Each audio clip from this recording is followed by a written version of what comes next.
मिताली,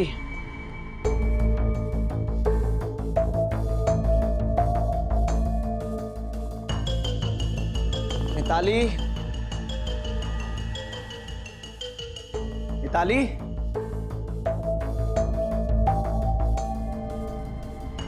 मिताली, मिताली कहाँ हो तुम? कहाँ चली गई?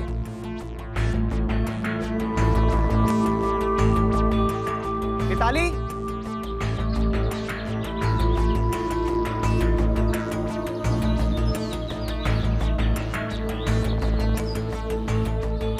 मिताली,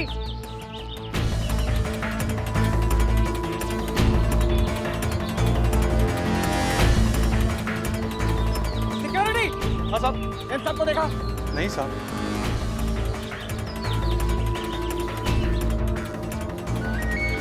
आप मेरे सबका फोन किस रहा है?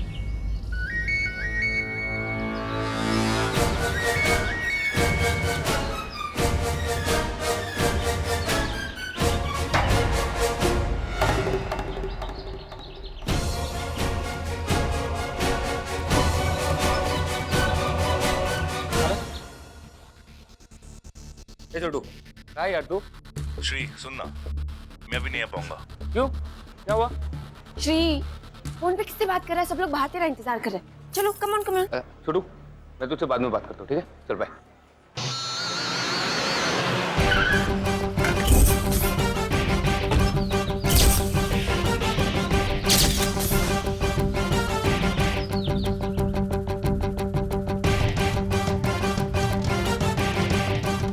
ACP Rathore, emergency task force.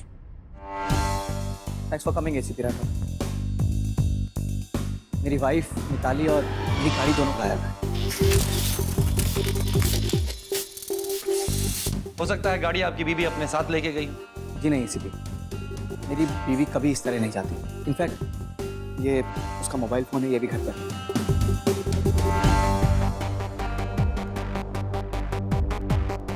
क्या आपका उससे कोई झगड़ा हुआ था?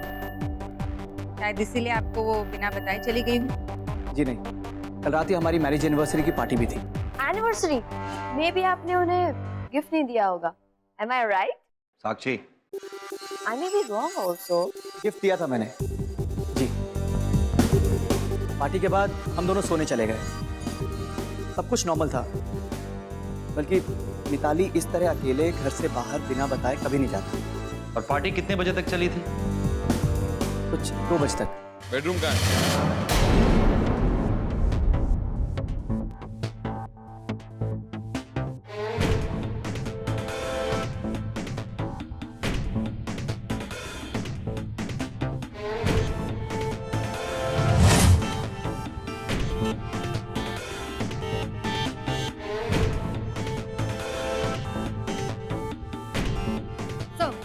यहाँ डेफिनेटली क्लोरोफॉर्म यूज हुआ।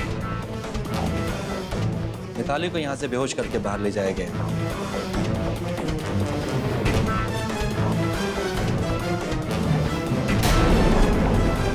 गाड़ी में कोई सिक्योरिटी सिस्टम तो होगा। जी, और इसी वजह से लगवाया था कि अगर कभी कार चोरी हो जाए तो गाड़ी स्टार्ट होते ही मेरे मोबाइल पे एसएमएस आ जाए। मैसेज आया? अगर वो गाड़ी अपनी ओरिजिनल चाबी से स्टार्ट होती है तो मैसेज नहीं आता। ओरिजिनल चाबी? जी, गाड़ी की ओरिजिनल चाबी गायब। नॉर्मली यहीं पे रखी रहती है।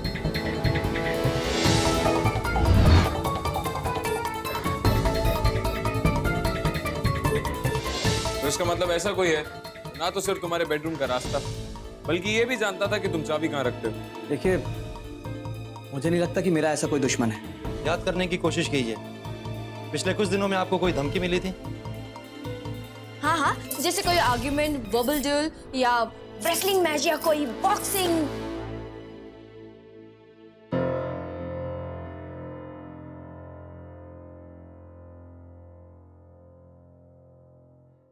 हाँ, कल रात पार्टी में मेरा छोटा भाई अमर आया था।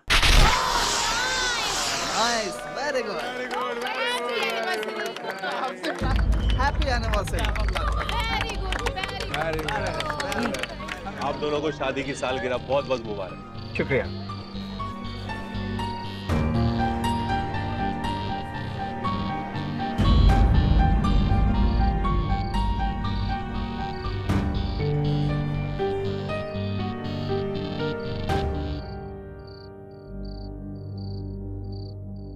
क्या हो तुम यहाँ? भाई आप तो सब जानते हो, फिर भी पूछ रहे हो। कुछ पैसे दो ना।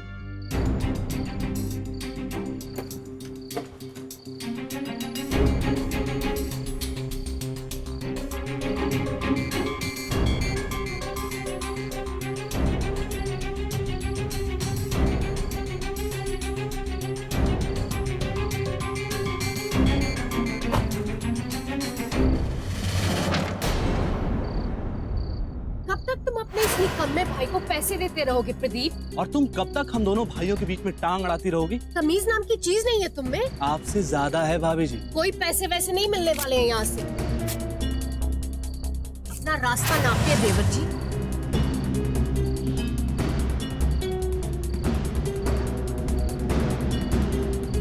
ये आपने अच्छा नहीं किया भाभी। इसका अंजाम बहुत बुरा होगा। अमर, अपनी भाभी को धमकी देते हो तुम? माफी मांगो इनसे। ना, अभी नहीं। लेकिन मुझे नहीं लगता कि मेरा छोटा भाई ऐसा कुछ सोचेगा भी। गेट पे वॉचमैन तो होगा आपका? जी, वॉचमैन है। हाँ सर, रात को अमर सर आए थे जब पार्टी चल रही थी, फिर चले गए, वापस नहीं आए। वैसे गाड़ी बाहर निकलते हुए देखी थी आपने? हाँ साहब, रात के करीब 3 बजे गाड़ी स्टार्ट होने की आवाज़ सुनाई दी थी। मैंने देखा कि गाड़ी में विनय अकेला था, उसके साथ और कोई नहीं था। विनय, वो मेरा ड्राइवर है।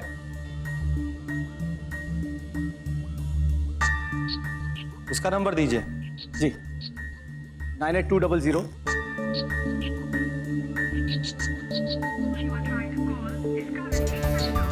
स्विच ऑफ है। क्लोरोफॉर्म्स बेहोश कर किसी को आगे वाली सीट पर नहीं बिठाया जाए। बस उसे पीछे वाली सीट पर लिटाया गया होगा। इसका मतलब हो सकता है विनय मिताली को किडनैप करके ले गया। गाड़ी का नंबर और मॉडल? जी, गाड़ी का नंबर है MH04BM833, panache S series. Very expensive car. जी, और रादर इसी वजह से मैंने उसमें सिक्योरिटी सिस्टम भी लगवाया था। फ्री, सारे टोल नाका से पता करो इस नंबर की गाड़ी मुंबई से बाहर गई है क्या? Backs up. और आपके पास अपने ड्राइवर का एड्रेस तो होगा।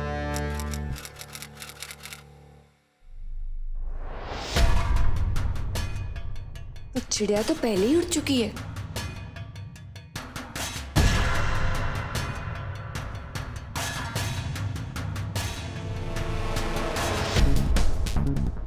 आप कौन? जी मैं इस घर का ओनर।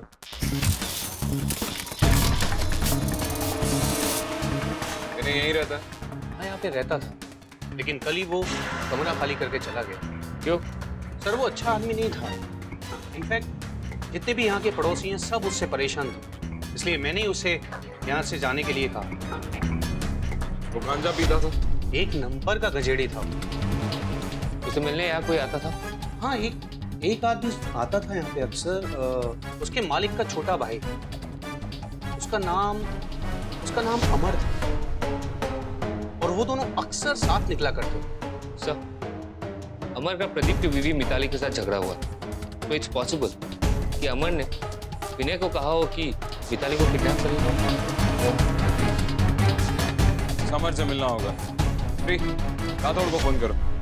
That's all.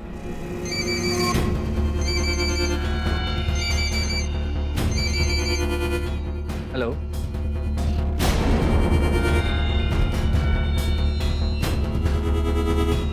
इन लोगों के यहाँ पहुँचने से पहले मुझे निकलना होगा।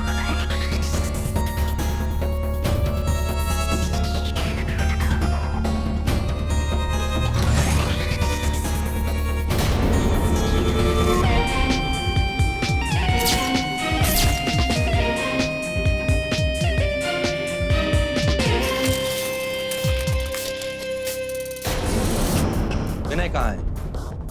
कौन उन्हें? विनय, हमारे भाई का ड्राइवर। मुझे क्या पता? अब तुम ये कहोगे कि तुम ये भी नहीं जानते कि वो मिताली को किडनैप करके कहां ले गया है। और अब तुम ये पूछोगे कि कौन मिताली? मिताली तुम्हारी भाभी। याद आए देवर जी? देखिए, मेरा इस मामले से कोई लेना देना, और मैं ये भी नहीं जानता कि विनय कहाँ है। कल रात को तुम प्रदीप के घर गए थे। हाँ, गया था। और वहां तुम्हारा मिताली से झगड़ा भी हुआ था। हाँ, लेकिन उसके बाद मैं सीधे घर आकर सो गया था। इस बात का क्या सबूत है कि तुम वहां से सीधा घर आए और घर आने के बाद सो गए? कि मैं पहले भी कह चुका, मेरा इस मामले से कोई लेना देना नहीं है, मैं ऐसा नहीं कर सकता। करवा तो सकते हो। फोन पे किससे बात कर रहे थे? जब हम यहाँ पे आए उस वक्त तुम मोबाइल पे किससे बात कर रहे थे? कुछ लोगों से उधार ले रहे थे, उनमें से कुछ आने वाले थे, इसलिए मैं यहाँ से निकल रहा था। फोन दो अपना।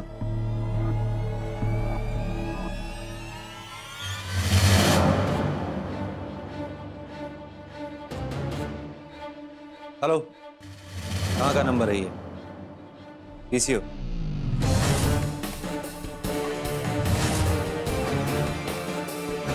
सर, मुंबई पुणे टोल नाका से इंफॉर्मेशन आई है। प्रदीप की कार मुंबई से निकल के पुणे की तरफ जा रही थी, लेकिन अभी तक पुणे पहुंची नहीं। इसका मतलब विनय मुंबई और पुणे के बीच में कहीं छुपा हुआ है।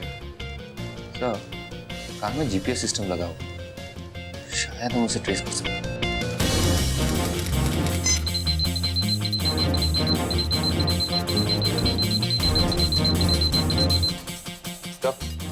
गाड़ी का जीपीएस को ऑफ कर दिया गया।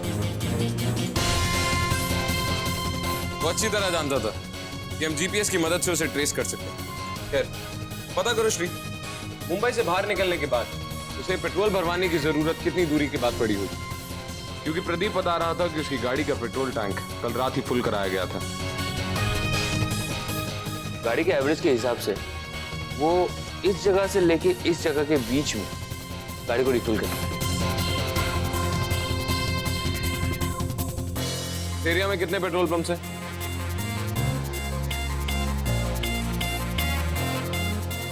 ये रही सर।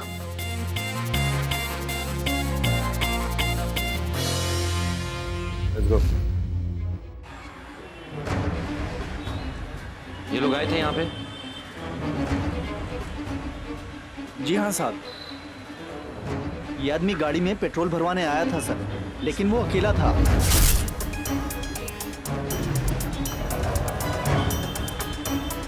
और पेट्रोल भरवाने के बाद वो यहाँ पे रुके थे या फिर चले गए थे? जी नहीं साहब, पास से खाना पैक करवाया और उसके पास कोई फोन भी आया था।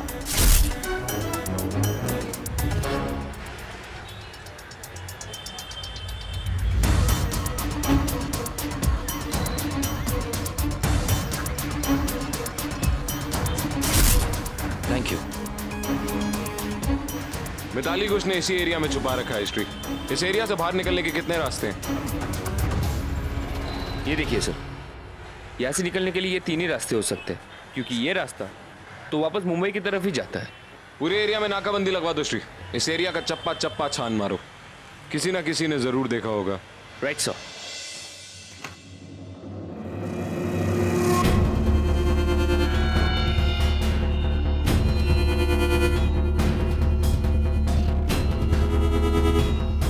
मैडम,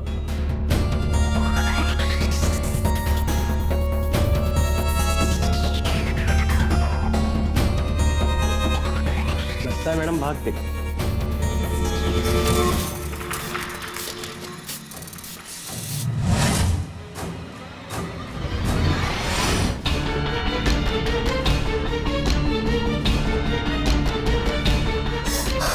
जब दिल पे छुरियां चल गए हो तो डर किस बात का?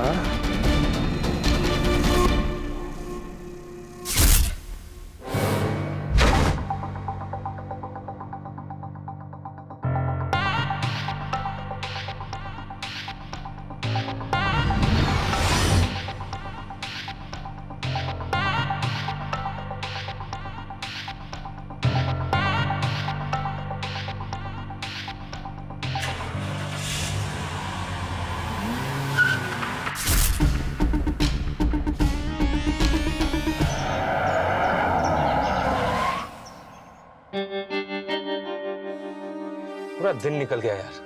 I know, you know what, मुझे नहीं लगता कार इस एरिया में है कहीं पर। राइट, अगर ऐसी गाड़ी किसी ने देखी होती ना तो उसे याद तो जरूर होता। करेक्ट।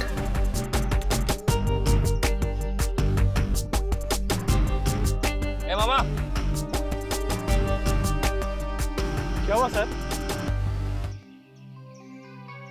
इस गाड़ी को कहीं देखा है?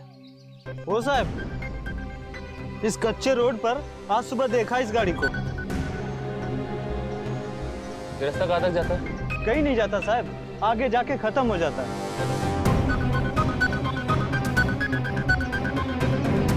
सब गाड़ी किस एरिया में है पता चल गया।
विनय मिताली को लेके अभी अभी यहां से निकला है, हम उसे पकड़ सकते हैं।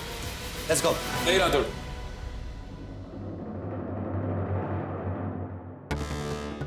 मिताली को किडनैप नहीं किया गया। कम से कम ये सब देख के तो ऐसा ही लगता है। इसका मतलब मिताली ड्राइवर के साथ भागी है।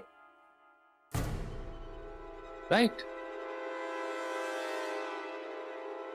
कोई भी विक्टिम किडनैपर के साथ बैठ के खाना नहीं खाएगा और एक साथ बेड पर नहीं सोएगा। ये कहानी ना बिल्कुल चुपके चुपके की कहानी की तरह है। उसमें पता है जो ड्राइवर होता है ना, वो ड्राइवर नहीं होता है, लेकिन वो कोई और होता है। और तुम्हें पता है अगर जो मूवी ड्राइवर की कहानी खत्म हो गई हो साक्षी, तो केस की तहकीकात करें। राठौड़, मिताली यहाँ अपनी मर्जी से आई थी और वो दोनों यहाँ से किसी और के साथ गए। बाहर हमें 2 गाड़ियों के टायर्स के निशान दिखाई दिए हैं। मिताली विनय के साथ यहाँ आई थी, लेकिन हो सकता है कि मिताली और विनय दोनों किसी और के साथ इस होटल से गए। ये भी हो सकता है कि किसी और की गाड़ी उनकी गाड़ी के साथ इस कॉटेज से निकली हो।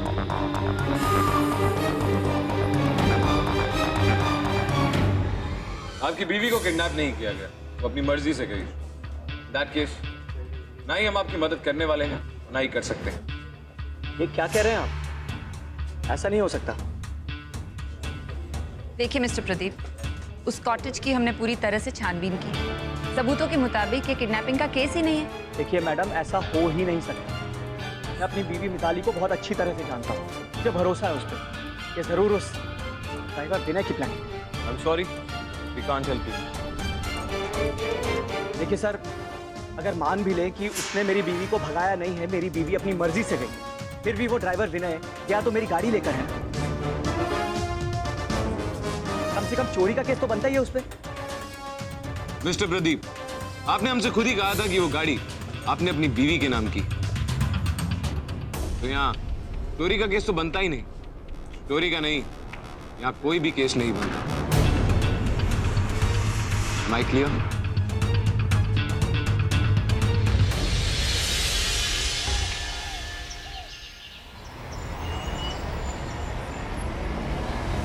मेरे ड्राइवर ने ये भेजा है।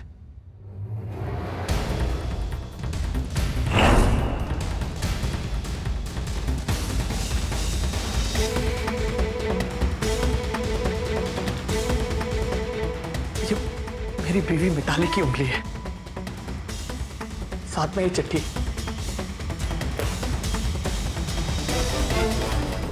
ETF को मेरे पीछे से हटाओ, वरना इसी तरह टुकड़े टुकड़े करके तुम्हारी बीवी को फेंक दूंगा।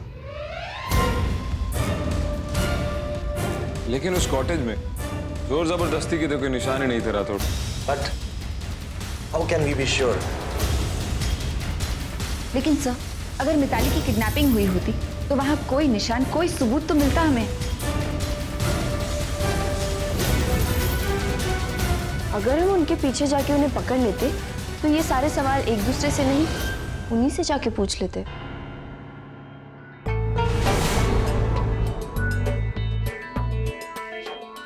सर मैं आपसे रिक्वेस्ट करता हूं, प्लीज कुछ कीजिए सर। डोंट वरी, हम आपकी बीवी को बहुत जल्द ढूंढ निकालेंगे। श्री, इसको लैब में भिजवाओ और लीसा को बोलो कि पता करे कि उंगली कितनी देर पहले कटी थी।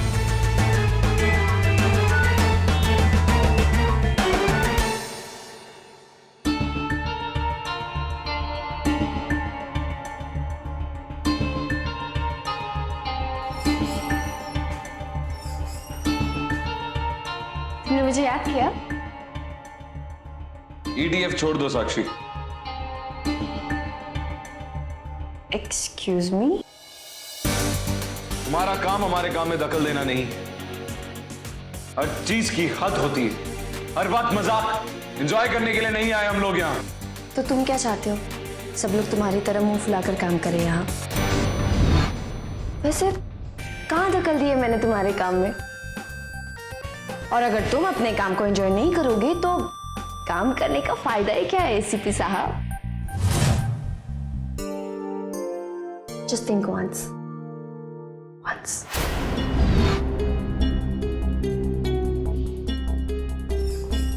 Hi, Lisa. Hi.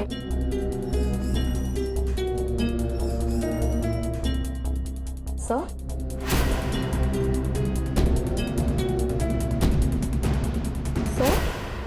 बोलो।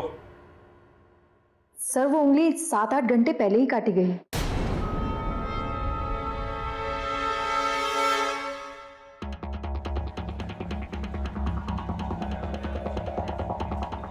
श्री, सर, उस ड्राइवर को गांजे की लत है, तो गांजा खरीदने के लिए जाहिर सी बात है बाहर जरूर निकलेगा। लेकिन सर, वो कहाँ होगा किसे पता? अभी तक किसी भी टोल नाके से उसके बॉर्डर क्रॉस करने की खबर नहीं आई। इसका मतलब वो उसी एरिया में छुपा रहेगा जब तक उस गाड़ी को छुपाना था। मैं पता करता हूँ सर।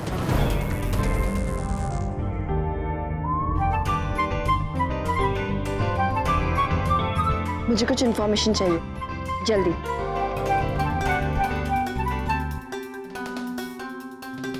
सर, कम इन। सर, गांजा सप्लाई करने वाले कुछ लोगों का पता चल गया। शायद विनय हमें वही मिले। Good job Shri. तो एक्चुअली ये इन्फॉर्मेशन मैंने नहीं, साक्षी ने दी है।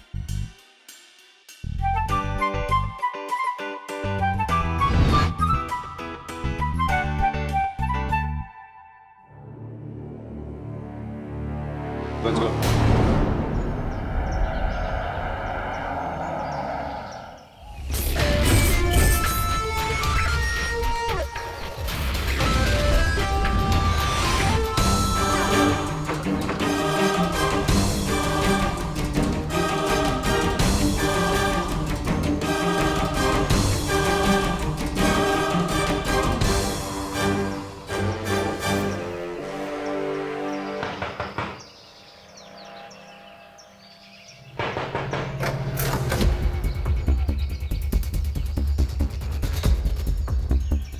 बोलिए साहब, क्या चाहिए? साक्षी, गाड़ी में जाके बैठो। लेकिन अर्जुन, मैं तो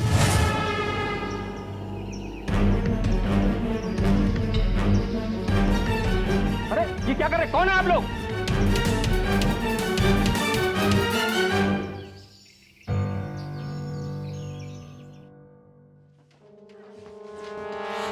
क्या मांगता है सब? कौन है आप लोग? कौन है आप लोग? इसे देखा है कभी? नहीं देखा, मैं नहीं जानता इसको। शंकर के साथ आया था साहब, गांजा लेने को। कौन शंकर? इधर ही जाता है, रोज आता है साहब, दारू पीने के वास्ते।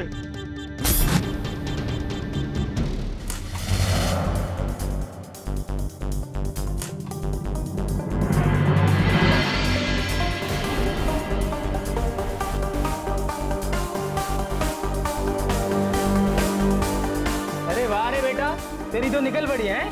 अब तो शहर से भी ग्राहक लोग आने लगा है।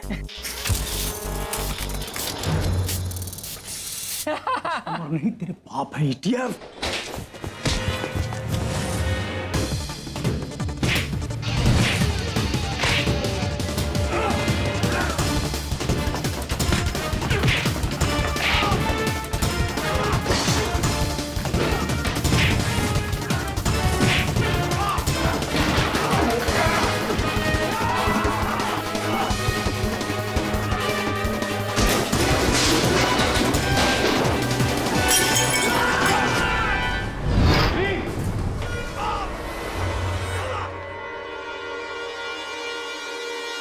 Are you okay?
तुम क्यों आए?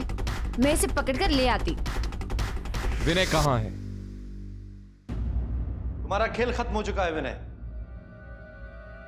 मिताली कहाँ है? कौन मिताली?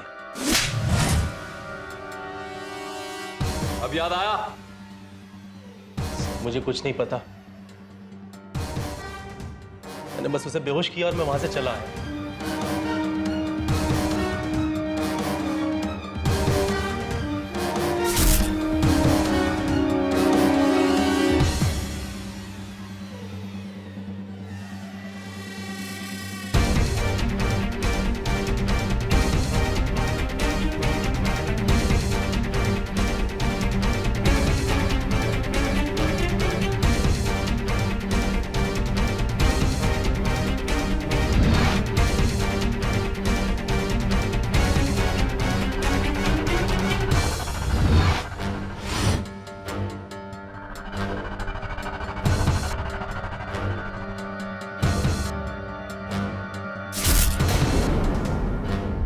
झूठ बोल रहे।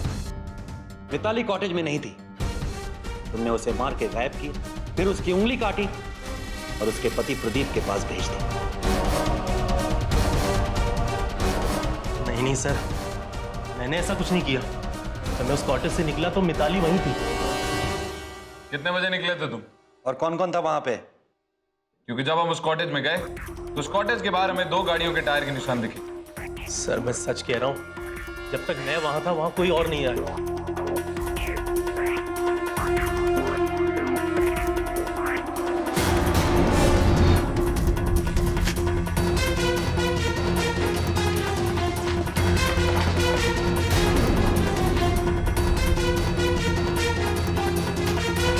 इसके बारे में क्या कहना है? सर यही तो वो बैग है जिसकी वजह से हम भागे थे। ये पैसे वो अपने साथ लेकर आई थी। मैं भी उनके साथ सिर्फ इसलिए भागा था ताकि मुझे सारे पैसे मिल जाए। बाकी मुझे उससे कोई लेना देना नहीं।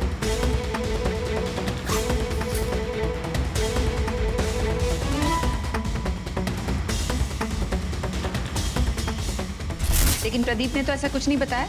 इतने सारे पैसे गायब है। आशा। चलो।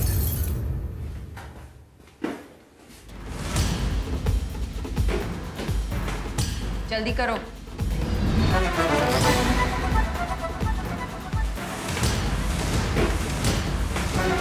Hello mister Pradeep, ACP Arjun बोल रहा हूँ इमरजेंसी टास्क फोर्स से। आपका ड्राइवर मिल गया है। और गाड़ी गाड़ी मिली? आपकी गाड़ी भी हमारे पास ही है, लेकिन आपकी बीवी नहीं मिली। लेकिन मिताली है कहाँ?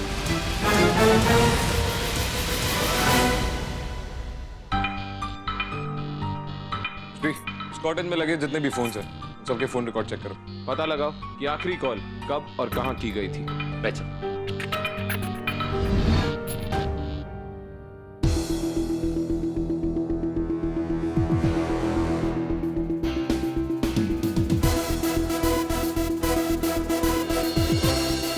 मेरी वाइफ मिताली और मेरी गाड़ी दोनों गायब। कोई भी विक्टिम किडनैपर के साथ बैठ के खाना नहीं खाएगा। और एक साथ बेड पर क्यों सोएगा?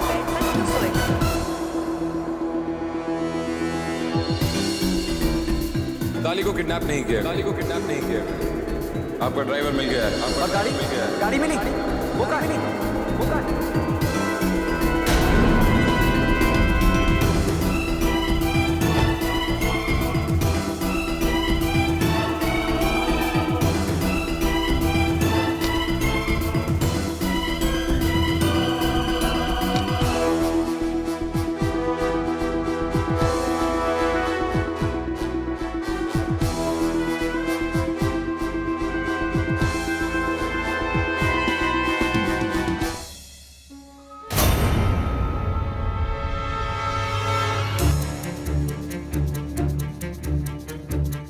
कुछ पता चला श्री? हाँ सर, उस दिन कॉटेज के नंबर से सिर्फ एक नंबर पे फोन किया था, वो भी दोपहर के 3 बजे। अमर का नंबर था वो। तो वो दूसरी गाड़ी जिसके टायर के निशान हमें कॉटेज के बाहर मिले, वो शायद अमर की ही थी।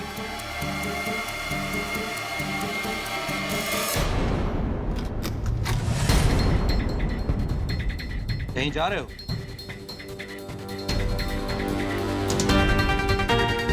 जी, वो जिन लोगों से उधार लिया था वो लोग बहुत परेशान कर रहे हैं, तो शहर छोड़ के कुछ दिनों के लिए जा रहा था। मिताली कहाँ है?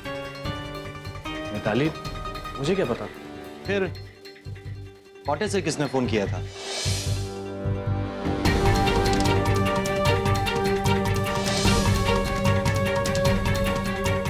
जी, मुझे मिताली का कॉल आया था। हेलो अमर, मिताली बोल रही हूँ मैं। तुम्हारा वो दोस्त विनय मुझे धोखा देकर भाग गया। कहाँ है वो? मुझे क्या पता। तुम्हें पता है अमर? प्लीज प्लीज तुम मुझे बता दो प्लीज। वाह भाभी जी, आप तो मुझसे नफरत करती थी ना, फिर अब मुझे से मदद मांग रही है। देखो, इस वक्त सिर्फ तुम ही हो जो मेरी मदद कर सकते हो। इसके बदले मुझे क्या मिलेगा? जो तुम चाहो, मुंह मांगा इनाम मिलेगा। अब प्लीज बता दो कहाँ है वो? अपना एड्रेस बताओ। हाँ मत बोलो। तुम्हारी बीवी ड्राइवर के साथ भाग गई है। What? और इस वक्त वो कहाँ है मुझे पता है। कहाँ है वो? इसके बदले मुझे क्या मिलेगा? वही जो तुम्हें हमेशा चाहिए होता है। इसके बाद क्या हुआ मुझे नहीं पता।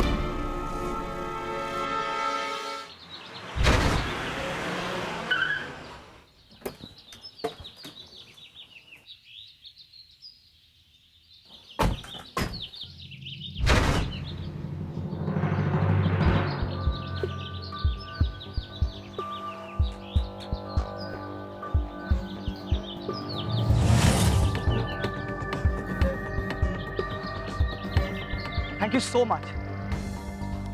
मुझे पूरा विश्वास था कि आप लोग मेरी कार को ढूंढ निकालेंगे। थैंक्स। और तुम्हारी बीवी? हाँ, वो आपको उसकी कोई खबर मिली? वो भी तो ड्राइवर के साथ ही गई थी। बनो मत। अमर ने तुम्हें फोन करके पहले ही बता दिया था मिताली कहाँ है। हाँ, बताया था। एक्चुअली मैं जब उस जगह गया तो मिताली वहां नहीं थी। खैर, क्योंकि आप ये गाड़ी की डिलीवरी हमसे ले रहे हैं, आपको एक पेपर पे साइन करना होगा। श्री सर। क्या?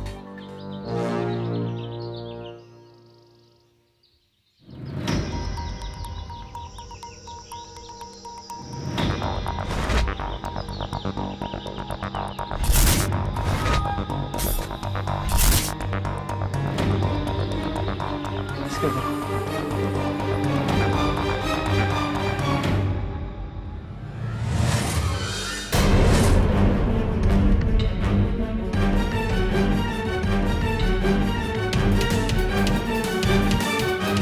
इसे ढूंढ रहे थे ना? विनय की कॉटेज से हमें यह पता चल चुका था कि मिताली अपनी मर्जी से गई थी, उसे किडनैप नहीं किया गया। उसके बाद जब जब तुमसे बात की तो तुमने अपनी बीवी से ज्यादा अपनी इस गाड़ी को तवज्जो दिया। और गाड़ी मिली? वो कहाँ है? तब मैंने तुम्हारी गाड़ी की तलाशी लेने की ठानी और उसके बाद मुझे तुम्हारी ड्राइवर सीट की मैट के नीचे मसूर की दाल मिली।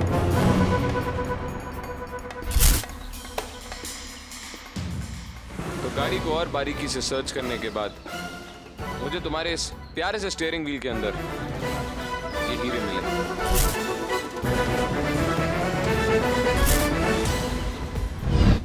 मसूर की दाल इसलिए इस्तेमाल की जाती ताकि हीरो को छुपाने के लिए उनकी क्वालिटी और कट पे कोई फर्क ना पड़े।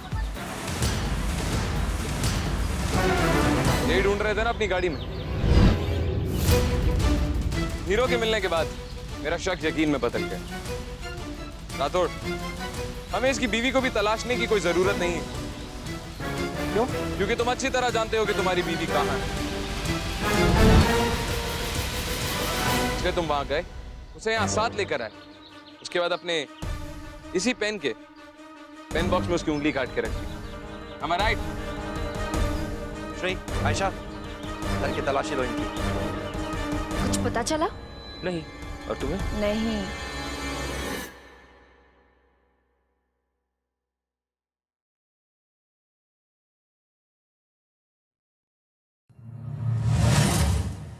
इस ताले की चाबी देना। ये तो बंद रहता है, यहाँ कुछ नहीं है। तो कुछ पुराना सामान रखा है बस। दरअसल इसकी चाबी भी नहीं है। ओह, खो गई? Well, I have a solution.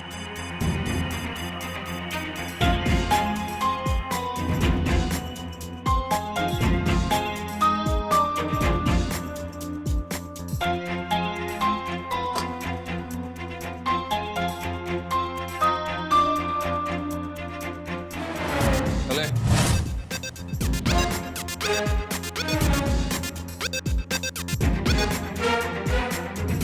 देख लीजिए।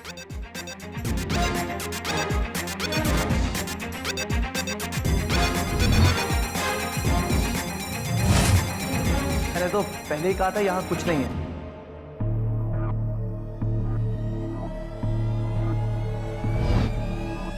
एक मिनट। राठौड़, मिताली यही। आयशा,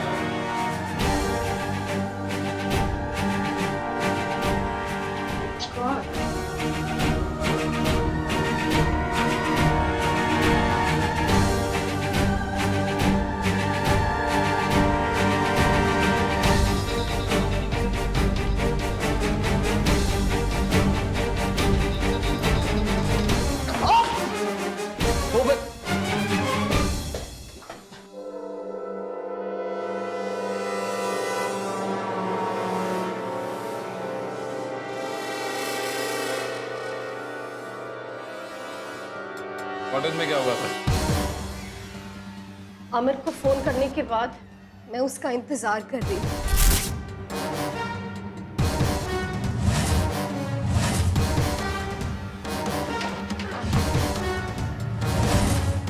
मेरी गाड़ी कहाँ है? विनय ले गया गाड़ी।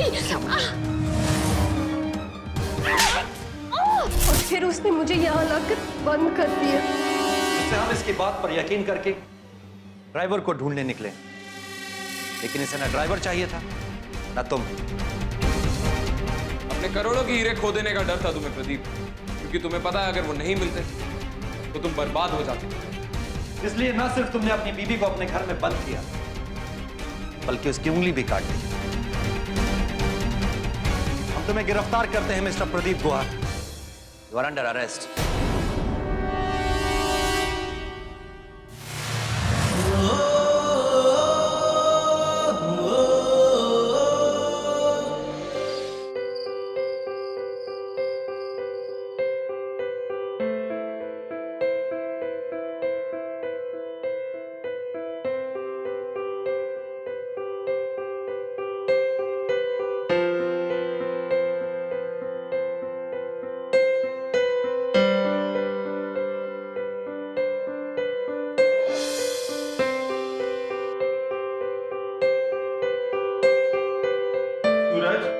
जी भैया। देखना दीदी की तस्वीर के सामने चोट ठीक से चल रही है ना? हाँ भैया, बिल्कुल चिंता ना करें। पृथ्वी भैया भी खामखा परेशान रहते हैं। पियानो बजा रहे अपने कमरे में, लेकिन उनको ये चिंता है कि हॉल में जोत जली कि नहीं।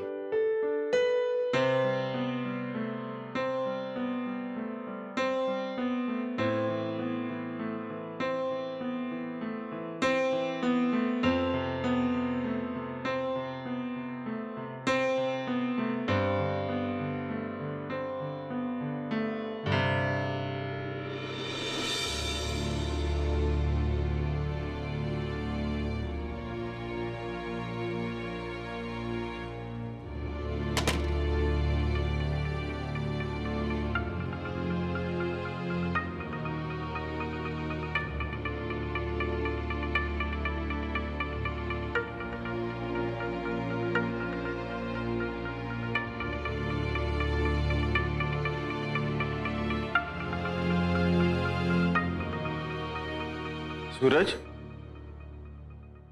जी भैया। खाना लगा देना, मैं जीजा जी को नीचे से लेकर आता हूँ। ठीक है भैया, मैं खाना लगा देता हूँ।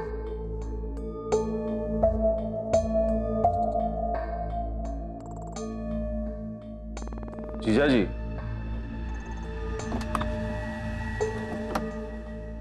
जीजा जी।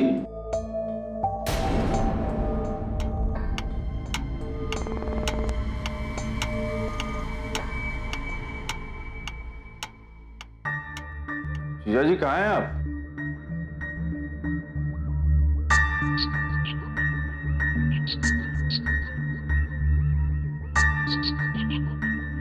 जीजा जी।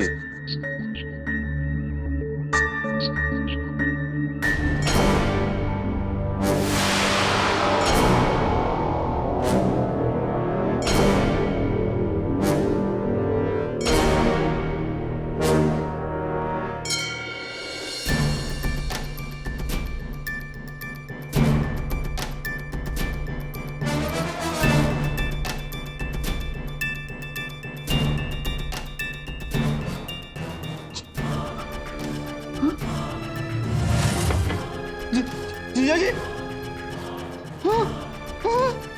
जीजा जी। जीजा जी।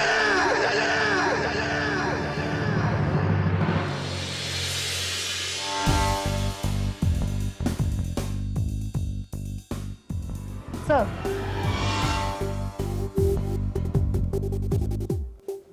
देखने से तो लगता है 32 mm कैलिबर की पिस्टल का यूज हुआ है और गोली भी काफी करीब से चलाई गई है। मौत लगभग 2 से 2.5 घंटा पहले हुई होगी, यानी 9:30 और 10 बजे के आसपास।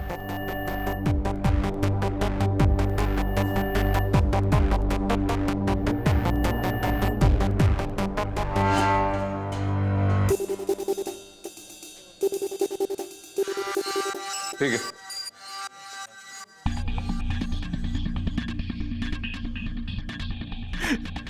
जीजा जी। सर, इनका नाम राजा सिंह और इन्हें छोड़कर घर में उनका सर्वेंट सूरज और ब्रदर इन लॉ ही रहते। बस, उसके अलावा और कोई इन्फॉर्मेशन नहीं है। जीजा जी। ओके। जीजा जी। आज रात 9 और 10 के बीच में आप कहाँ थे? रोज की तरह 8 से 10 बजे तक मैं अपने कमरे में पियानो बजा रहा था।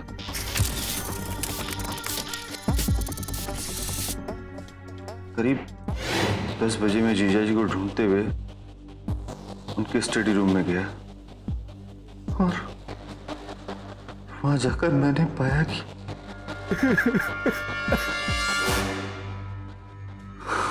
गोली चलने की आवाज सुनी थी? नहीं, हो सकता है पियानो की आवाज में दब गई हो।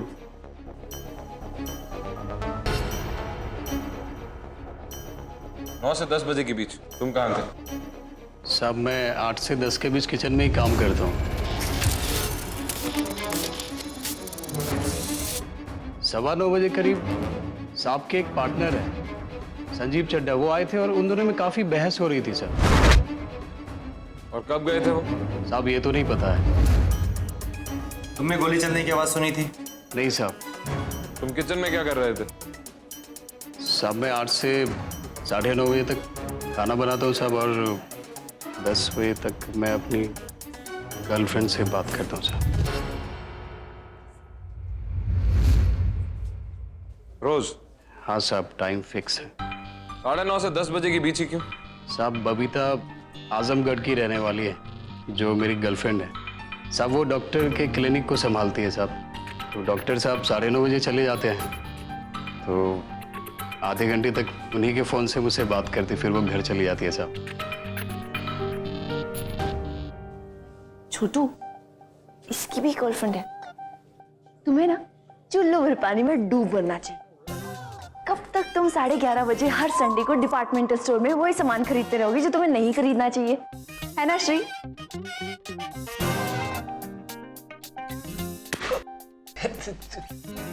सर बुला रहे। राइट। सर, राज सिंह मुंबई के लीडिंग बिल्डर्स में से एक है। उनके ऊपर बहुत सारे केसेस चल रहे हैं सर, जमीन हथियाने के। लोग ये कहते हैं कि वो अपने पॉलिटिकल कनेक्शन का अच्छा फायदा उठा रहे हैं। कुछ दिनों से तो कुछ किसान उनके घर के सामने धरना भी दे रहे हैं। जीजा जी का वो पालघर की जमीन को लेकर किसानों से कुछ विवाद चल रहा था।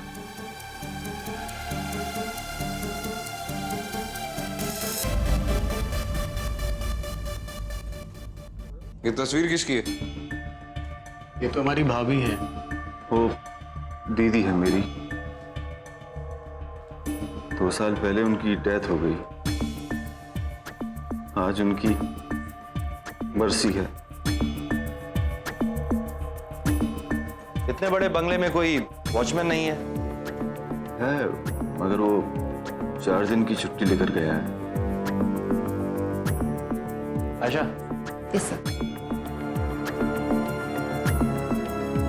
किसी से कहो कि बॉडी को इमीडिएटली पोस्टमार्टम के लिए ले जाए। जब तक हमारी इन्वेस्टिगेशन पूरी नहीं हो जाती, ये दोनों हमारी निगरानी में रहेंगे। एब्सोल्युटली। राठौड़, इस संजीव चड्ढा से भी मिलना होगा, क्योंकि इस राजा सिंह को आखिरी बार जिंदा उसी ने देखा था। मुझे तो यकीन ही नहीं हो रहा है कि राजा इस दुनिया में नहीं है। कल तुम उसके घर गए थे? जी हाँ। कितने बजे? करीब 9:15 बजे। क्या हुआ था वहां? मैं राजा से कह रहा था कि जो किसानों की झगड़े वाली जमीन है वो किसानों को लौटा देते हैं, लेकिन वो तैयार नहीं था। वो हमेशा बहुत ही फेयर तरीके से काम करता था, लेकिन इशू से उसकी बहुत बदनामी हो रही थी। इस बारे में हमारी उससे बहस हुई और मैं गुस्से से वहां से निकल गया। कितने बजे? जी 9:30 बजे। घर में और कौन कौन था? नौकर, सूरज और पृथ्वी।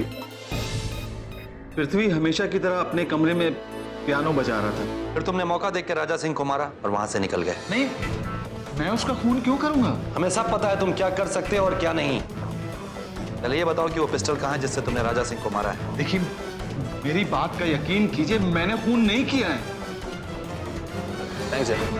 क्या हुआ? कुछ बताया इसने?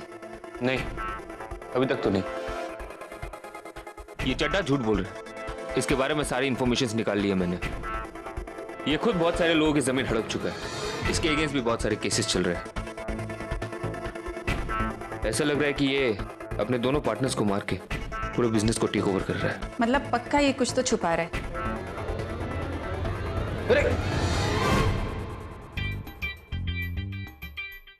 मुझे भी ऐसे लगता है।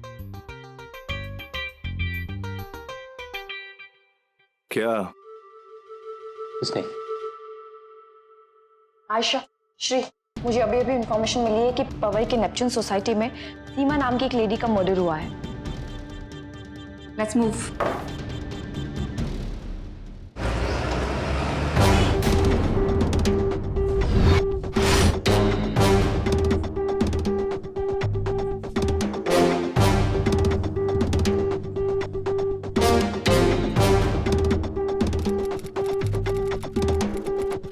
हम चड्ढा पे थोड़ी सी सख्ती करेंगे, वो सब सच बता देगा। आयशा, सर, पवाई के फ्लैट में जो लाश मिली उसमें और राजा सिंह के मर्डर में काफी सिमिलरिटीज हैं।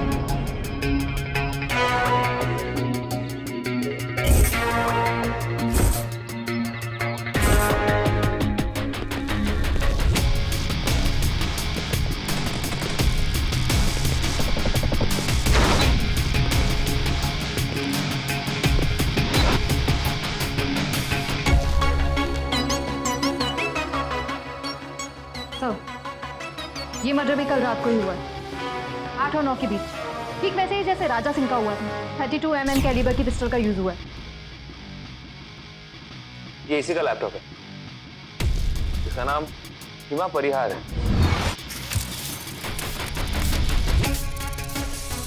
लैपटॉप की इंफॉर्मेशन के मुताबिक राजा सिंह के साथ काम करती है, as a partner as well as a managing director. मतलब दोनों मर्डर्स आपस में जुड़े हुए।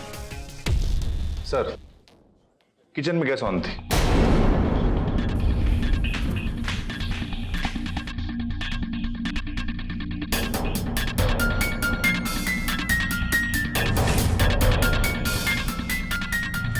Green tea? इसका मतलब यहाँ कोई ऐसा आया था जिसे ये बहुत अच्छी तरह जानती है। चड्ढा, उसे इन दोनों की मौत से सबसे ज्यादा फायदा होने वाला था। सीमा ने 3 साल पहले राजा की कंपनी ज्वाइन की थी एज ए रिसेप्शनिस्ट, लेकिन 1 साल में वो मैनेजिंग डायरेक्टर के साथ साथ पार्टनर भी बन गई।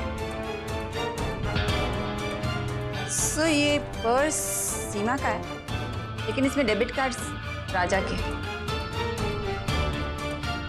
स्ट्रेंज। ट्रैवल एजेंसी के कुछ मेल्स भी है जहाँ पे ओवरसीज हॉलीडेज के ऑफिस है, राजा सिंह और सीमा के एड्रेस पे। पार्टनर्स तो वो थे, लेकिन साथ में कुछ और भी बिजनेस चल रहा था। Hanky panky business. आस पड़ोस के लोगों से और वॉचमैन से पूछताछ करनी होगी।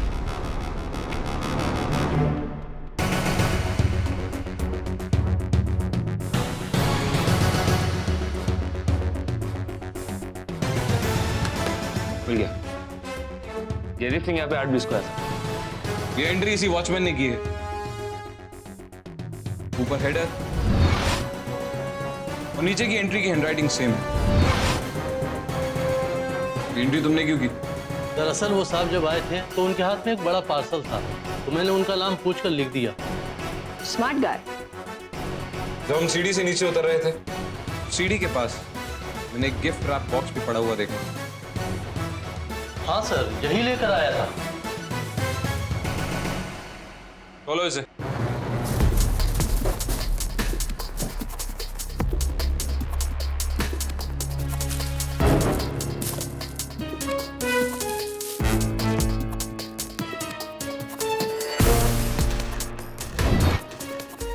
क्या वो आदमी 7वें माले तक सीढ़ियों से आया था? हाँ साहब, सीढ़ियों से ही आया था। तो मैंने बोला भी कि मैडम तो जो है 7वें माले पर रहती है, लिफ्ट से चले जाओ। तो बोला कोई बात नहीं। क्या तुम्हें उसका हुलिया याद है? हाँ, उसका हुलिया मुझे याद है। स्केच आर्टिस्ट बुलवाओ और इस वॉचमैन से मिलवाओ। Right sir.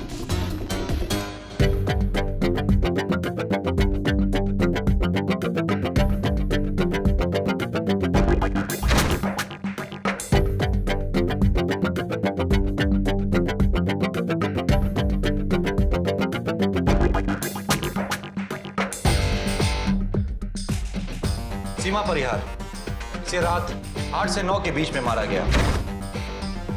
और राजा सिंह, इसका खून रात 9 से 10 के बीच में किया गया। राजा, चड्ढा और सीमा एक ही कंपनी चला रहे थे, 2 मर गए, बचा रहा सिर्फ चड्ढा। हो सकता है ये सब काम चड्ढा ने करवाया हो। अगर चड्ढा ने ये किया होता तो वो खाली पार्सल को लेकर सीढ़ियों से क्यों जाता, और अगर जाता भी तो उस पार्सल को उसने वहीं सीढ़ियों पे क्यों छोड़ दिया? ये सब इतना आसान नहीं है जितना लग रहा है।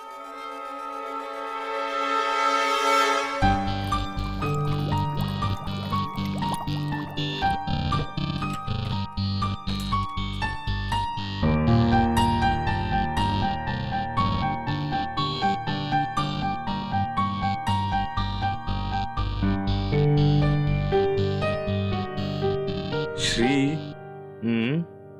अगर तुम और लिसा बात नहीं कर सकते। श्री सुनना, अगर तुम और लिसा काम नहीं कर सकते। नहीं श्री, मेरा मतलब है अगर तुम और लिसा दोस्त नहीं बन सकते। अगर तुम और लिसा एक साथ शादी कर ले तो?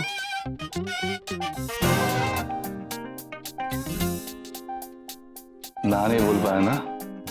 मुझे लगता है ये अच्छा आइडिया है। इनफैक्ट एक बहुत अच्छा आइडिया है।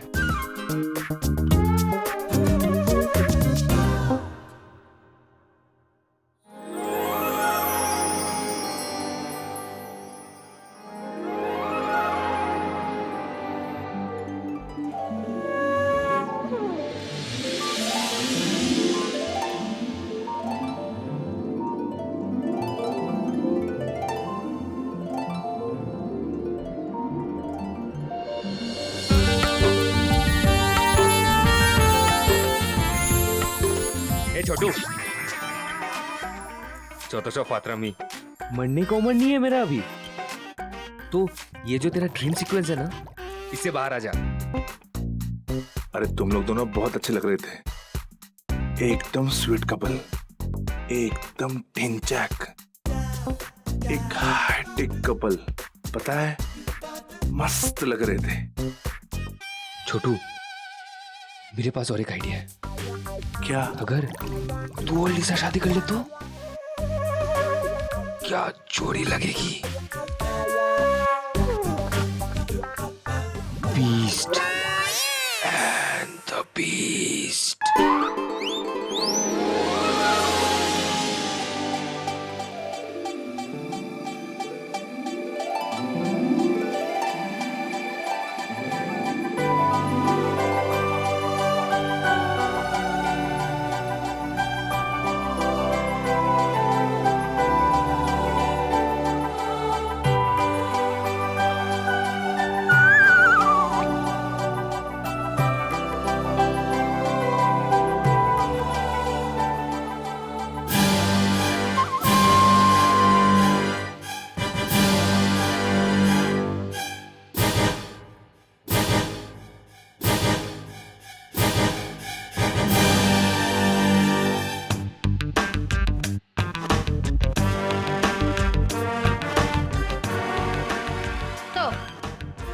देखने से लगता है मौत रात 10 से 11 के बीच हुई और मारने वाले ने बहुत ही क्रूएलिटी से मारा। हाँ। 10 से 11? 10 से 11 क्या? क्या हुआ छोटू? कुछ नहीं लिसा, अपना छोटू है ना, बड़ा हो गया, तुमसे कुछ कहना चाहता। नहीं कुछ नहीं। वो क्या है ना कि वो शादी नहीं, शादी क्या? हाँ वो मतलब हो गया, रिपोर्ट रेडी, मतलब नहीं हो गई ना। आराम से करो, इसको डिस्टर्ब नहीं करते श्री। मतलब हम चलते चलते हैं ना श्री, रुकते हैं, चलते हैं ना, रुकते हैं, चलना, चल बुला रहे अर्जुन सर, तू चलना, चल। डिलीवरी मैन जो सीमा के घर पार्सल रखने गया था। लेकिन ये चड्ढा नहीं है, और तभी इसका चेहरा किसी भी क्रिमिनल डेटाबेस के चेहरे से मैच नहीं करता। हो सकता है बेस बदल के आया हो। समीर, 32 mm कैलिबर की रिवॉल्वर कल रात करीब 10:30 बजे एक बच्चे को आजाद मैदान पर मिली। 32 mm? ये तो वैसी रिवॉल्वर है जिससे सीमा परिहार और राजा सिंह को मारा गया है। वैसी नहीं सर, वही मैंने चेक किया है। What?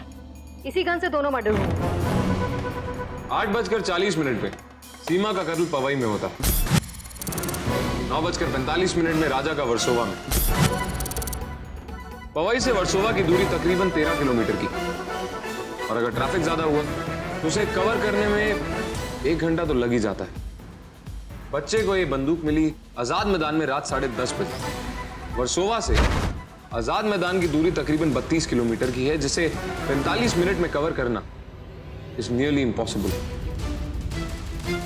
स्केच के हिसाब से यह तो साफ जाहिर होता है कि वो चड्डा नहीं है। शायद सूरज हमें बता सके कि आखिर ये आदमी है कौन। पहचानते हो इसे? हाँ साहब, ये किसानों का लीडर सुरेंद्र है साहब। इन किसानों के बीच और हमारे साहब के बीच लड़ाई चल रही थी साहब, और साहब इसी ने हमारे साहब और सीमा दीदी को जान से मारने की धमकी भी दी थी। मैं सुरेंद्र को ढूंढना होगा। तुमने राजा सिंह और सीमा परिहार को क्यों मारा? नहीं साहब, मैंने किसी को नहीं मारा। और मैं क्यों राजा साहब को मारूंगा साहब? तो तुम्हारे फिंगरप्रिंट्स राजा सिंह के घर तक कैसे पहुंच गए? साहब मैं उनके घर गया जरूर था, लेकिन किसी को मारने वारने नहीं गया था साहब। मैं तो सिर्फ अपनी प्रॉपर्टी के पेपर वहां से लेने गया था, और वही लेकर मैं वापस आ गया था साहब। मैंने किसी को नहीं मारा। मैं बहुत दिनों से चाहता था कि किसी तरह से मैं अपने प्रॉपर्टी के पेपर वहां से वापस ले पाऊँ। वो प्रॉपर्टी जो हम किसान भाइयों की है, जिसको राजा साहब ने हमसे ज़बरदस्ती हड़प लिया था। और कल रात मुझे मौका मिला, मैं पीछे की सीढ़ी से चढ़कर उनके घर गया और प्रॉपर्टी के पेपर लेकर आ गया साहब। ग्रीन टी पियोगे? Green tea? ये ग्रीन टी क्या होता है साहब? मैं तुम्हें बताता हूँ उस दिन क्या हुआ था। पहले तुम सीमा परिहार के घर गए, उसे मारा।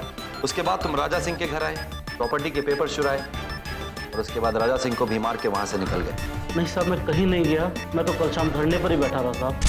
सर करीब 9 बजे के आसपास कल रात मैं दीवार फांदकर पीछे के रास्ते से बालकनी तक पहुंचा।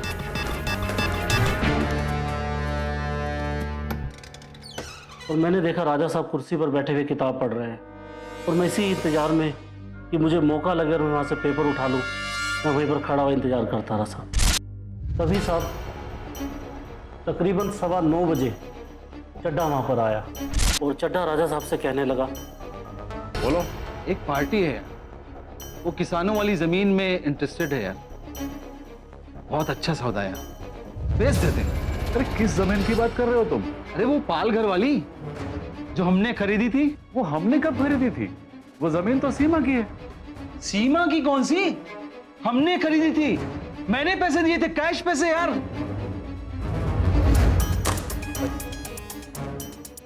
ये जमीन के पेपर्स हैं, देख लो खुद ही। ये जमीन सीमा के नाम है। और करीब 9:35 पर सर चड्डा वहां से गालियां देता हुआ चला गया। धोखे पास, मुझे मेरे पैसे अभी चाहिए। कैसा पैसा चड्डा? मैंने तुमसे कौन से पैसे लिए थे? क्या सबूत है तुम्हारे पास? सबूत? तू इतना कमीना है मुझे पता था, लेकिन मेरे साथ कमीनगी करेगा ये मुझे नहीं पता था। सबूत मिलेगा तुझे, जरूर मिलेगा, लेकिन तू अपनी जान गवा कर मेरे पैसों की कीमत चुकाएगा। ये चाल तुझे बहुत महंगी पड़ेगी राजा।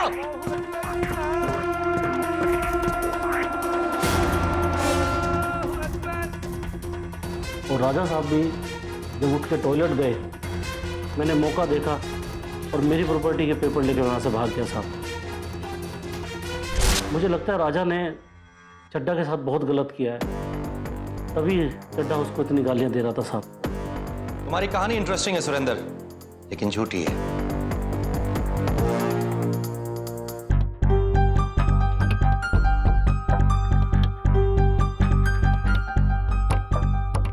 क्या ये वही आदमी है जो सीमा के घर आया था? लगता तो वैसे ही है। हाँ शायद यही था। कोई और भी था जिसने इसे देखा हो? उस समय बिल्डिंग में तो कोई नहीं था। हाँ, जिस टैक्सी से आया था उसका ड्राइवर इसे जरूर पहचानता होगा। उस टैक्सी वाले को ढूंढ के निकालो।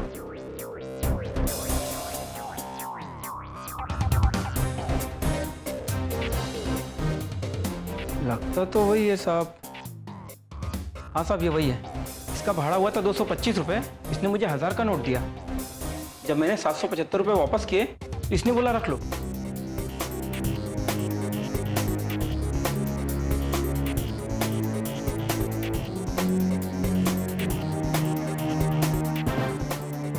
तुम वहां से क्यों आ गए रहते?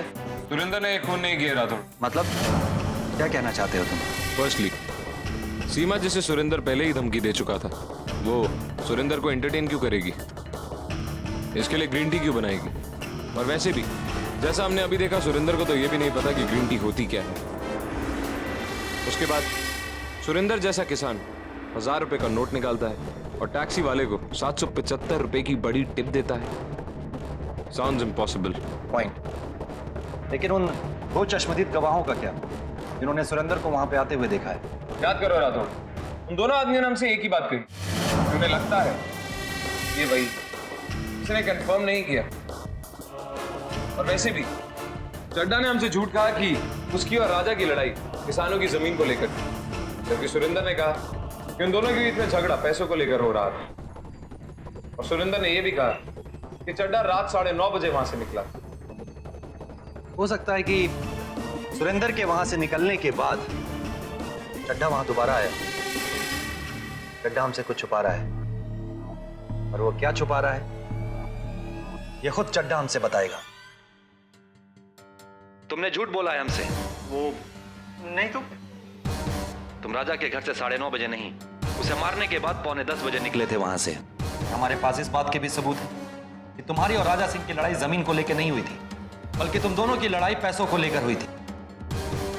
और जितने भी सबूत हैं वो सब इस तरफ इशारा कर रहे हैं कि तुम ही ने राजा सिंह और सीमा को मारा है। अब तुम्हें कोई नहीं बचा सकता। सुनिए, मेरे और राजा के बीच में क्या हुआ, ये वॉइस रिकॉर्डिंग है मेरे पास, जो ये साबित कर सकता है कि मैं वहां से 9:30 बजे निकला और तब तक राजा जिंदा था। लेकिन तुमने ये रिकॉर्डिंग की क्यों थी? वो मुझे सबूत चाहिए थे कि राजा ने मुझसे पैसे लिए। हे चड्डा, क्या हाल चाल?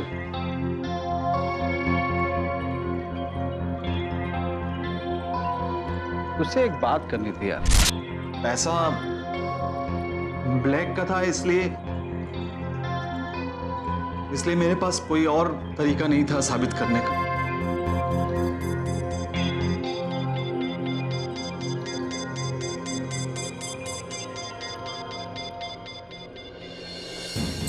एक पार्टी है, वो किसानों वाली जमीन में इंटरेस्टेड है। बहुत अच्छा सौदा है, बेच देते। अरे किस जमीन की बात कर रहे हो तुम? अरे वो पालघर वाली जो हमने खरीदी थी। वो हमने कब खरीदी थी? वो जमीन तो सीमा की है। सीमा की कैसे यार? हमने खरीदी थी, मैंने पैसे दिए थे, कैश पैसे यार। ये उस जमीन के पेपर्स हैं, देख लो खुद ही। ये जमीन सीमा के नाम पे है। ओके पास कमीने, मुझे मेरे पैसे अभी चाहिए। कैसा पैसा चड्डा? मैंने तुमसे कौन से पैसे लिए थे? क्या सबूत है तुम्हारे पास? सबूत? तू इतना कमीना है मुझे पता था, लेकिन मेरे साथ कमीनगी करेगा ये मुझे नहीं पता था। सबूत मिलेगा तुझे, जरूर मिलेगा, लेकिन तू अपनी जान गवा कर मेरे पैसों की कीमत चुकाएगा।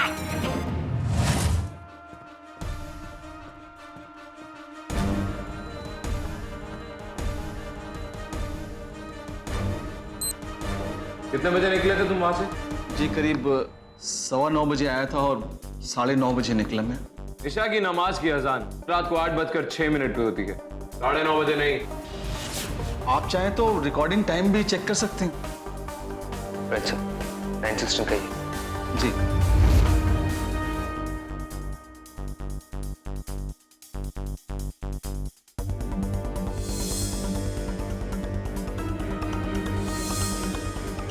तुमने रिकॉर्डिंग में एक बात नोटिस की रहा था क्या?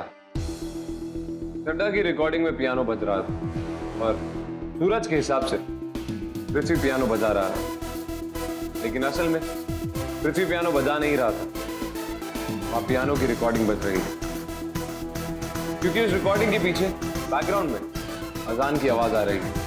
मतलब ये रहा था कि पृथ्वी उस वक्त घर पे था ही नहीं। तो तुम ये कहना चाहते हो? हाँ, Prithvi. Come on Raute, he is a blind man. वो देख नहीं सकता है, और अगर कोई देख नहीं सकता है तो वो ऐसा प्लान मर्डर कैसे कर सकता है? राठौड़ कहते हैं कि अगर आपकी देखने की शक्ति ना हो तो ऊपर वाला आपके बाकी सेंसेस को बहुत स्ट्रांग बना देता है। मुझे यकीन है, लेकिन रिकंफर्म करने के लिए मुझे वॉचमैन और टैक्सी ड्राइवर दोनों को री एग्जामिन करना होगा। जिस आदमी को तुमने नेपच्यून टावर के बाहर छोड़ा था, ऐसा हो सकता है कि वो अंधा हो?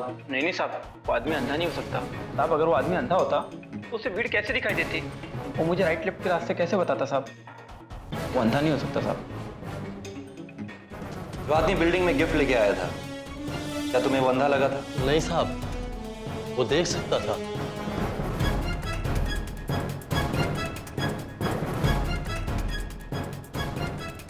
एक आदमी वर्सोवा से पवई तक टैक्सी ड्राइवर को सारा रास्ता समझाता हुआ एक बिल्डिंग तक आता है। बिल्डिंग के गार्ड को भी वो अंधा नहीं लगता है। अगर कोई अंधा होता है तो उसके बिहेवियर से लोगों को पता चल जाता है इस आदमी को दिखाई नहीं दे रहा है। वो वर्सोवा से पवई तक आता है, एक मर्डर करता है, और फिर पवई से वर्सोवा वापस आता है, राजा सिंह को मारता है।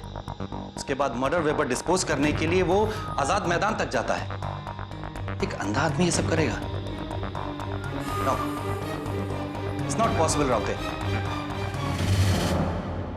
Difficult but not impossible Rathore. देखना यह है कि इस आदमी ने इतने डिफिकल्ट काम को अंजाम दिया कैसे। पवई जाना है।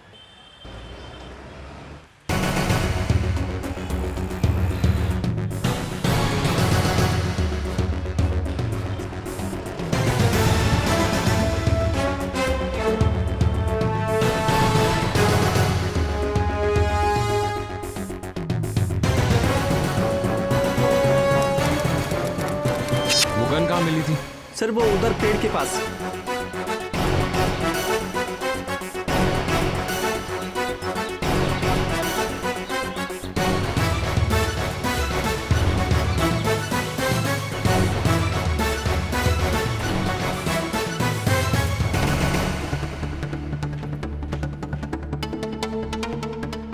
इसे मेरी आंख पे बांध दो।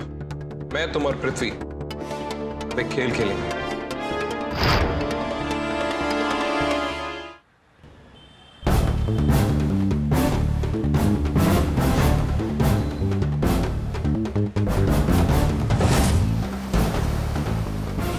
आगे सड़क अपने आप लेफ्ट पे मुड़ रही होगी राठौड़, उसी सड़क पे चलते रहो।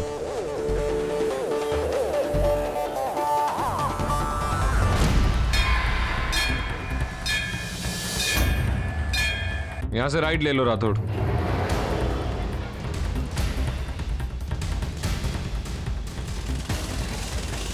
अब से 3 मिनट बाद जो 4 बंगले का सिग्नल आएगा वहां से राइट ले लेना।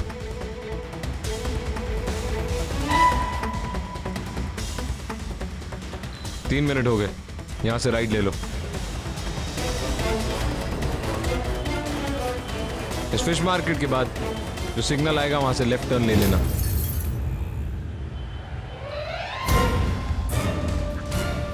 ये वेस्टर्न एक्सप्रेस हाईवे है, यहां से सीधा चलो।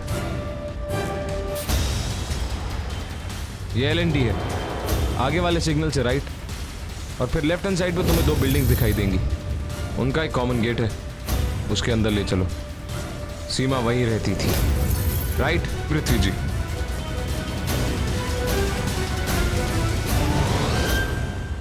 हम सीमा की बिल्डिंग के नीचे खड़े हैं। ये लो।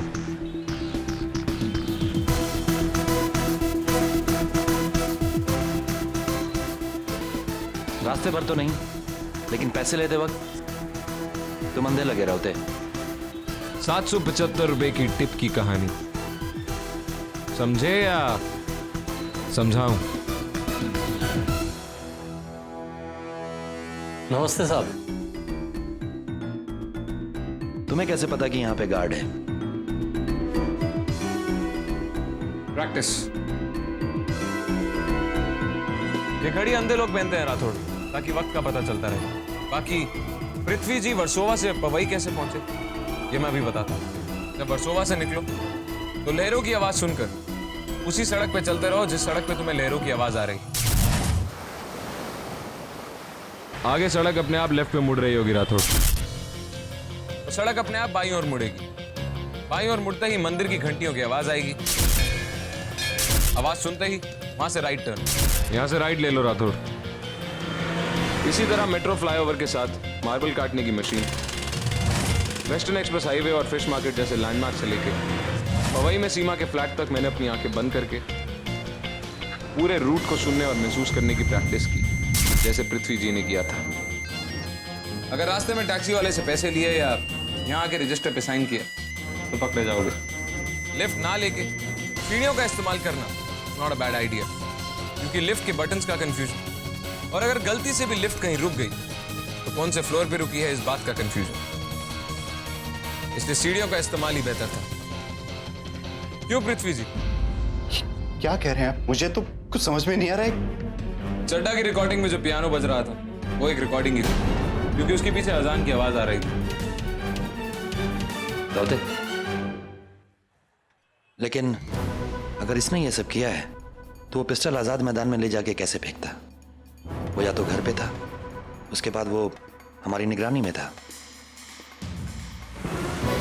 यही तो इसकी स्मार्टनेस है राठौड़।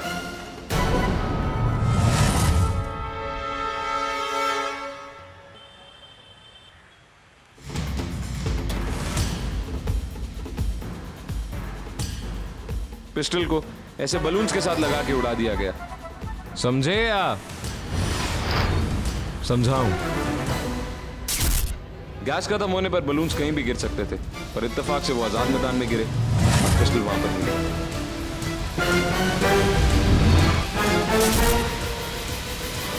मैंने ही मारा उस कमीने को। उस इंसान ने मेरी बहन को कोई खुशी नहीं दी, उसे मारता था, और फिर उस रिसेप्शनिस्ट सीमा के साथ रिलेशन बना लिया। मैंने कई बार देखा है आपको उसके साथ, और जो आप ये बिजनेस ट्रिप का बहाना बना के एक हफ्ता उसके साथ छुट्टी मनाते हो वो भी जानती हूँ मैं।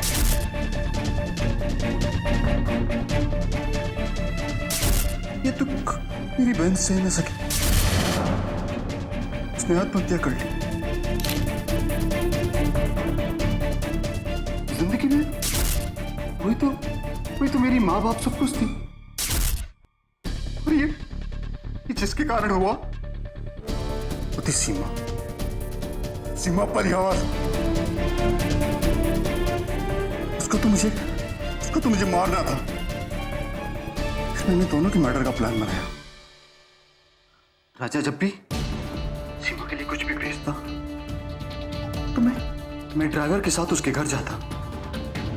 मैंने उससे व्यवहार बढ़ाया, उससे दोस्ती की, यहां तक कि उसे दीदी कहता था। 1 साल तक उसके घर जाता रहा। उसके घर का पूरा रास्ता मेरे दिमाग में बैठ गया था। बदला लेने का समय आ गया था। सर 225 रुपए। चलो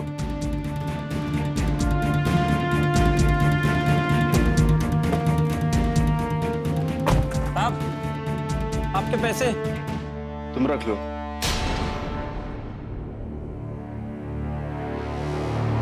मेरे हाथ में ये गिफ्ट है, एंट्री आप ही कर दीजिए। नाम बताओ। जयदीप सिंह। किस नंबर में जाना है? 701। साइन कर लीजिए आप भी। अरे साहब, मैडम तो 7वें फ्लोर पर रहती हैं, लिफ्ट से जाइए ना। सीढ़ियों से क्या एक ले जा रहे हैं? मैं सीढ़ियों से जाऊंगा।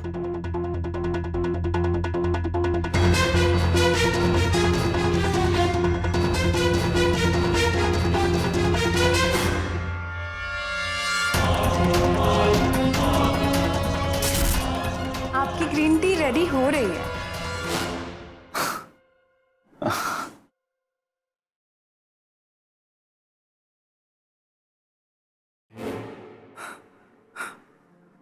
दीदी बधाई हो। मुझे तो पहले से मालूम था कि एक दिन दीदी की जगह अब जरूर लेंगी।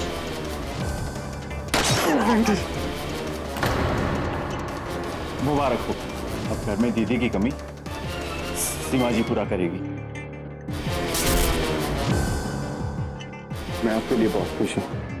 जब से दीदी गई है आप इतने तन्हा तन्हा रहते हैं। ये बेशक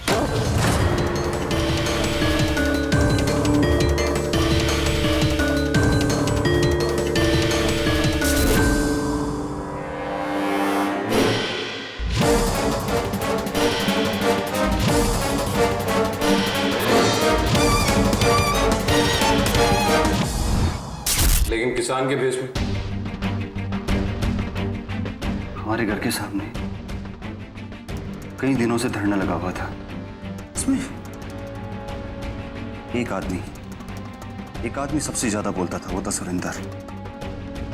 मैं बालकनी में बैठ के उसके मुंह से लगाए हुए नारे सुना करता था। मैंने सूरज से पूछा ये कौन है? उसने मुझे इसके बारे में सब कुछ बताया। वो कैसा लगता है ये भी मुझे बताया। तब मेरे दिमाग में एक आइडिया आया कि मैं काम इसके भेष में करूंगा।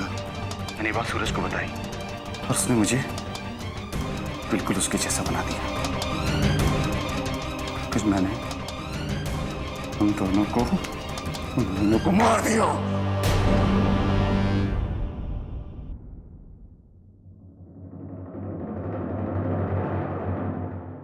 हम तुम्हें सीमा परिहार और राजा सिंह के कत्ल के जुर्म में गिरफ्तार कर रहे हैं।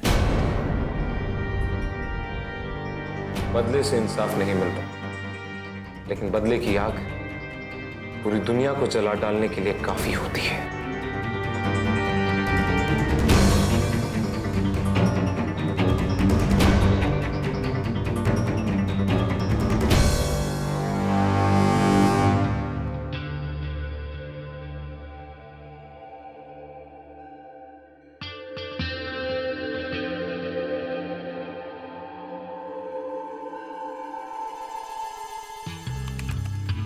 बड़ा शहर की लिमिट नहीं, लालच की भी नहीं, और लालच के आगे अपनों का ख्याल तक नहीं।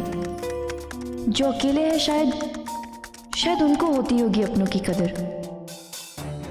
कोई अपना, चाहे कोई दोस्त हो,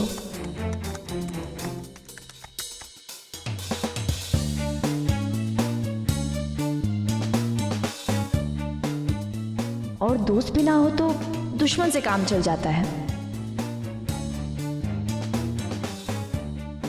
हमसे जुदा कोई इंसान हो तो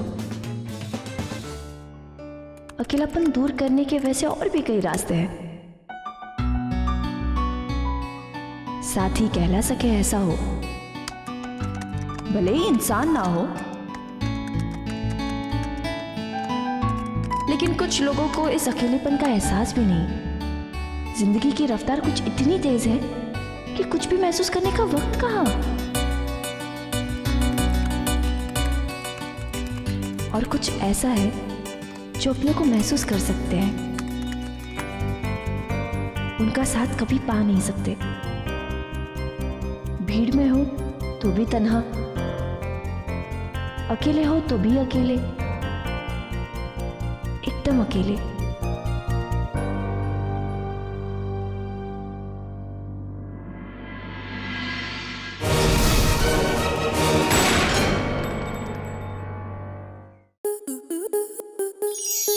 आपके मनोरंजन पर अब नहीं लगेगा कोई ब्रेक।